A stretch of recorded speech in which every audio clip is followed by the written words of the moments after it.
Hey, what is going on, Guardians? TBL here, and it is Xurs Day once again, which means we're back to detail the items in the inventory of the Agent of the Nine for the week of January 19th, 2018.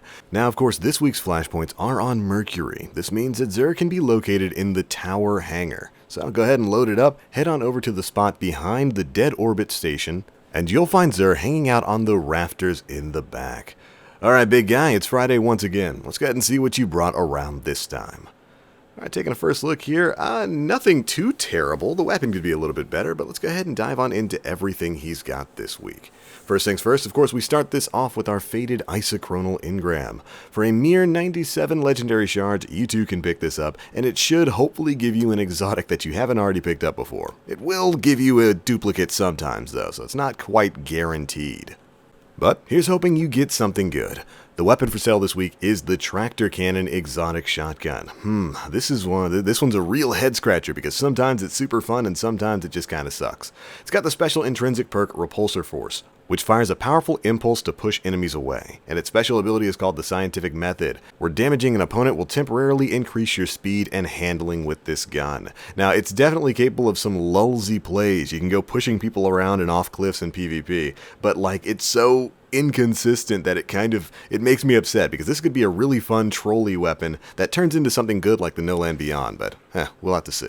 Moving on to armors. For you hunters out there, Xur has got the Knucklehead Radar Exotic Hunter Helm. This is a classic from year one, and it's probably one of the better pieces of exotics in the game, especially if you're a PvP player. It's got the upgraded sensor pack, where it provides radar whilst aiming down sights. This is great for PvP. It's also coming with increased resilience and an increased health recovery mod. Not a bad choice if you haven't gotten it already. For you Titans, Xur's got the Actium War-Rig. This is probably one of my favorite Titan exotic pieces in the game, and that's mainly because of the auto-loading link. This perk steadily reloads a portion of your equipped auto rifle's magazine from reserves. With this perk active and something like Sweet Business, you get something like a 10 to 13 second uptime of just constant firing with that gun. It's great. It's also got an increased health recovery and increased resilience mod. Finally, for Warlocks, we've got the Transversive Steps. These super pretty exotics definitely aren't the Ophidian aspects, but they look good. And their ability, Strange Protractor, isn't too bad at all. While sprinting, movement speed is increased and energy weapons are automatically reloaded. This is very similar to their ability from Destiny 1.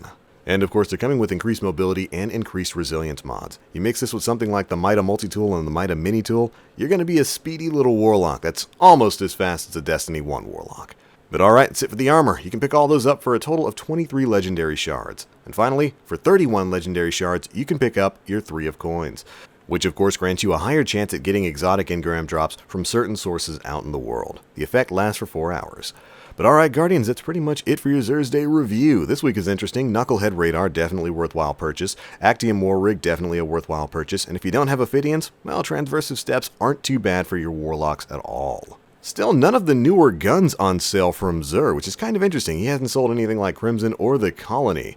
Tractor Cannon, again, like I said, it's kind of a gimmicky weapon and it's super inconsistent with it. If they figured out a way to make its perk more consistent so you can more consistently push people around, I would absolutely recommend it as a great troll gun like No Land Beyond used to be before everybody realized that No Land Beyond's great. But alright, that's it for this one, Guardians. Be sure to pick up your FATED Engram and let me know down in the comment section below what you get out of it.